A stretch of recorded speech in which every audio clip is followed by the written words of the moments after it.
Allium cepavar, atau lebih dikenal dengan bawang merah, merupakan tanaman yang berasal dari daerah Asia Tenggara dan Tengah.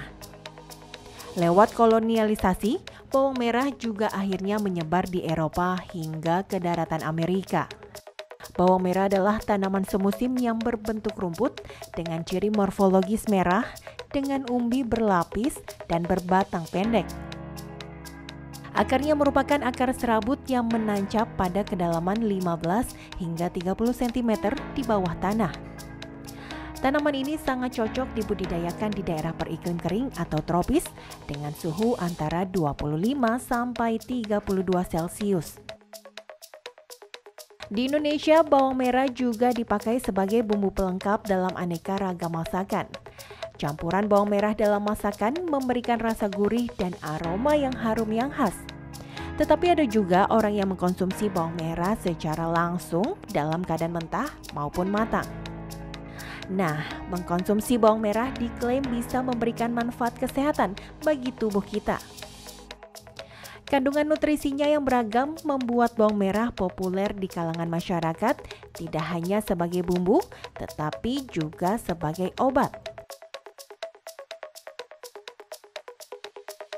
Kandungan vitaminnya terdiri dari vitamin B6, C, E, dan K. Selain vitamin, juga ada beragam mineral lainnya, seperti kalsium, magnesium, potasium, dan fosfor. Aneka vitamin dan mineral tersebut cukup membuat bawang merah populer. Food Research International menyebutkan bahwa ekstrak bawang merah mampu membunuh sel kanker 4 kali lebih besar daripada ekstrak bawang yang berwarna pucat. Ini berarti kandungan zat anti kanker pada bawang merah lebih tinggi dibandingkan bawang putih yang selama ini menyandang predikat sebagai obat pencegah kanker. Tapi tahukah Anda kalau mengkonsumsi bawang merah bisa menyebabkan efek samping loh? Orang Indonesia percaya kalau konsumsi bawang merah berlebihan bisa menimbulkan gangguan pencernaan hingga bau mulut. Benarkah demikian? Saksikan jawabannya di Ayo Hidup Sehat kali ini.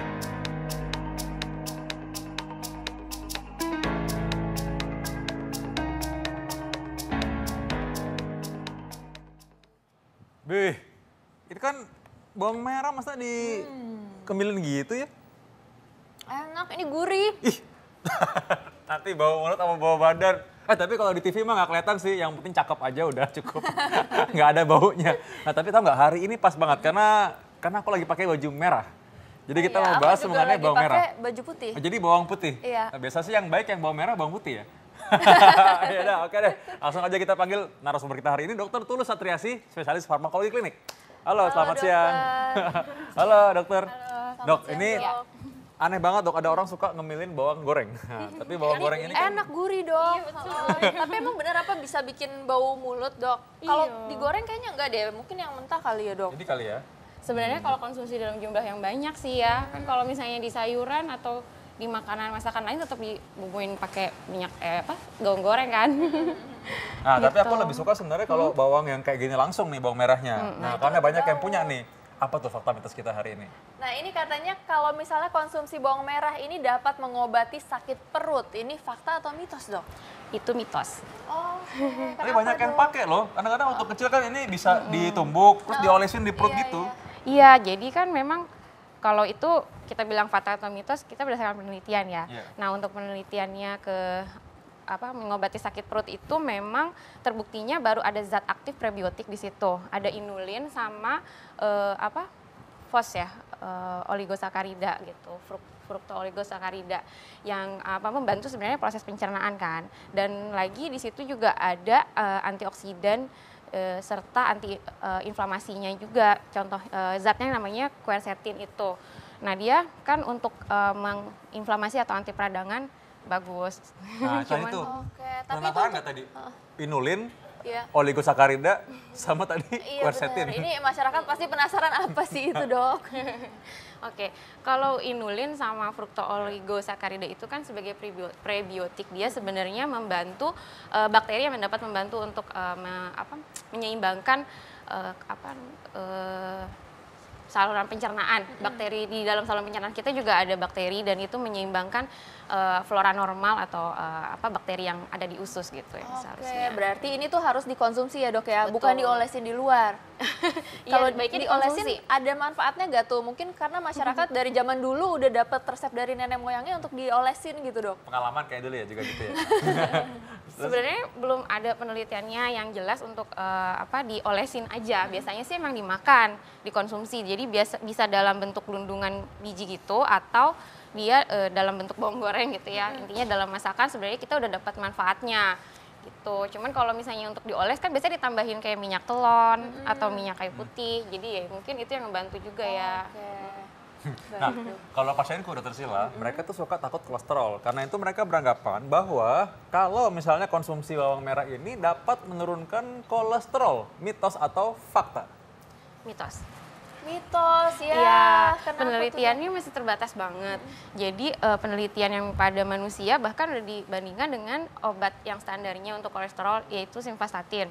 Nah itu masih lebih baik simvastatin dibandingkan sama bawang merah aja gitu. Tapi untuk yang pada binatang dia memang bisa ada zat-zat yang untuk menurunkan si kolesterol itu. Oke, berarti intinya kalau misalnya udah ada kolesterol harus tetap minum obat ya dokter Vito ya. Ya kalau emang sudah harus minum obat, jangan takut. Ya. Oke, Tapi ada lagi teman kolesterol tuh. Tahu nggak? Ini katanya nih bawang merah ini dapat menstabilkan tekanan darah. Fakta atau mitos dok? Mitos. Mitos, lagi-lagi Iya, mitos. Kenapa ya. dok? Sebenarnya sih untuk menstabilkan tekanan darah ini berhubungan juga sama yang kolesterol. Karena itu di situ lebih ke penyebab dislipidemi atau kadar lipid yang dalam darah, kadar lemak yang berlebihan ya, tentunya lemak yang jahat gitu. Nah ini kalau yang untuk tadi menurunkan tekanan darah belum benar-benar pasti di penelitiannya di situ, baru ke menurunkan kadar lipidnya aja. Oke. Jadi orang nih kayaknya kalau pikir-pikir kalau makan sate itu kan katanya penuh kolesterol dengan dagingnya ya. Iya. Tapi mereka itu pakai bawang untuk mengurangi terhindar dari kanker katanya gitu. Karena itu kan kayak asapnya banyak. Nah itu mitos atau fakta? Itu fakta. Wow, kok bisa dok? Iya, jadi sebenarnya kan kalau pada proses satenya itu sendiri pembakaran itu kan ada atom-atom karbon dan segala macamnya itu yang sebenarnya bisa memicu timbulnya kanker. Juga ada zat-zat yang lemak di dalam dagingnya itu kalaupun misalnya kena bakaran itu terbentuk lagi arang-arang gitu ya. Kalau terlalu banyak sih sebenarnya terlalu sering konsumsi atau frekuensi yang terlalu sering yang bisa menimbulkan kanker. Nah, bawang merah ini kan memang terbukti ada antioksidan yang tinggi, namanya quercetin ini nih yang antioksidan tingginya.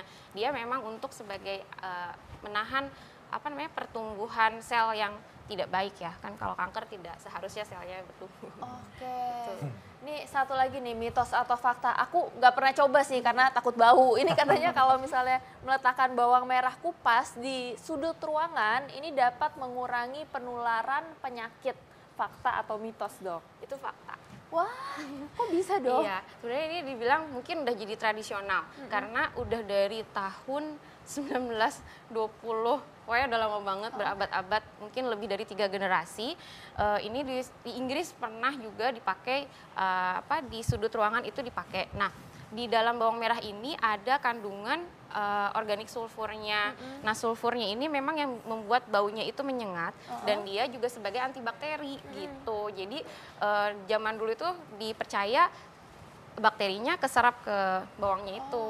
Tapi itu benar berarti ya dok ya, bisa dicoba nih di rumah nih dok. Terus secara ilmiah gitu maksudnya? Secara Biar orang- ilmiah sih enggak ya. Itu tapi maksudnya itu kan karena sudah dipakai secara turun-menurun, secara tradisi dan sudah terbukti secara empiris atau pengalaman, dia memang bisa gitu untuk menaruh di situ. Terus itunya tadi sih organik sulfurnya karena kuat banget. Oke. Nah ini yang berkaitan nih tadi ya, katanya bawang merah ini untuk menjaga kesehatan. Nah tapi jangan jawab dulu ya, nanti setelah ini kita akan Iya. lihat bener nggak ya, jangan kemana-mana, tahu dalam acara Ayo Hidup Sehat.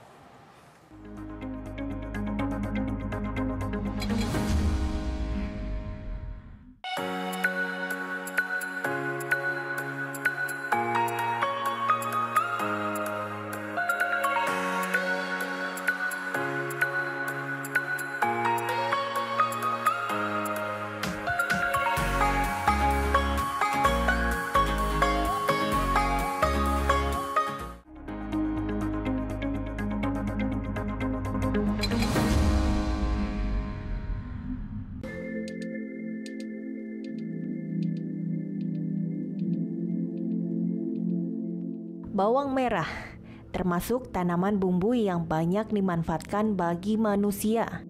Masakan terasa kurang sedap bila tidak dilengkapi dengan bumbu dapur yang satu ini. Nah, produk olahan dari bawang merah pun cukup bervariasi, sehingga prospek bisnisnya produk olahan bawang merah masih sangat terbuka. Contohnya bawang goreng. Produk olahan bawang merah ini tak hanya dapat memperkuat aroma, tetapi juga berfungsi sebagai penyedap rasa masakan.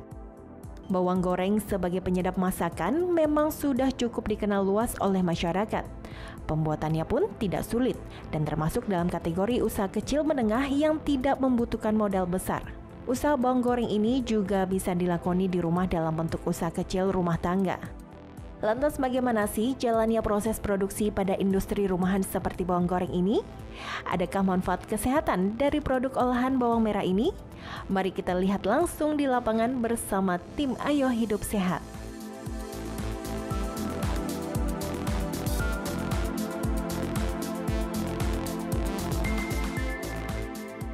Pemirsa Hidup Sehat, siapa dari Anda yang suka nyemilin bawang goreng seperti saya nih pemirsa? Memang bawang goreng ini selalu ada di hampir setiap masakan di Indonesia ya, karena kurang enak rasanya, kurang sedap kalau tanpa bawang goreng. Seperti ini, apalagi kalau bawang gorengnya renyah sekali, garing, dan juga yang saya makan ini pemirsa, ini ada rasanya. Nah, ini bawang goreng rasa balado. Nah, ada bunyi ya, kres-kres gitu. Nah, percaya atau tidak bahwa bawang goreng yang serenyah ini itu dikerjakan di industri rumah tangga? Nggak percaya dan mau tahu bagaimana cara bikinnya? Saya sekarang sudah bersama dengan dua orang ibu di sini ya, yang akan memberikan pengetahuan kepada kita seperti apa membuat bawang goreng yang renyah ya. Sudah bersama Ibu Ivon ya Bu ya, dan juga Ibu siapa Bu? Ibu Lulu. Oke, Bu Ivoni dan Bu Lulu, ini apa aja sih bahan-bahannya untuk membuat bawang goreng renyah? Apa aja nih Bu bahan-bahannya? Bahan-bahannya bawang merah. Terus apa lagi Bu? Terus kita pakai tepung terigu. Dan untuk rasanya kita pakai 5 rasa. Ada jagung bakar, keju, sapi panggang, balado, dan ayam bakar. Nah, kita mulai prosesnya Kita bisa mulai ya? prosesnya. Oke, nah ini pemirsa sudah dikupas nih bawangnya yang tadi ya masih utuh, kemudian sudah dikupas. Sekarang ini Bu Lulu dan Ibu Ivoni lagi iris-iris bawang. Biasanya kalau sehari itu bisa memproduksi berapa bungkus? Omsetnya menjanjikan nggak sih Bu? Ya, Alhamdulillah ya. Berapa aja saya terima, alhamdulillah. Oke, biasanya kalau dalam 1 kilo itu Iya. menghasilkan berapa bungkus? Kurang lebihnya 10 bungkus. Sekarang langkah selanjutnya setelah diiris, dimasukin ke dalam tepung supaya renyah ya.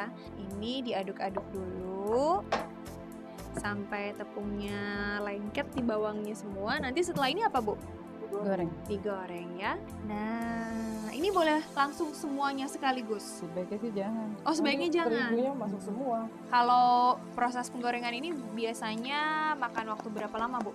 10 menit, 15 menit. Kalau warnanya udah agak coklat, sedikit kuning mengarah ke coklat ya, Iya. udah boleh diangkat ya berarti ya. Iya. Daripada nanti kelamaan di penggorengan malah jadi gosong dan rasanya juga jadi nggak enak ya.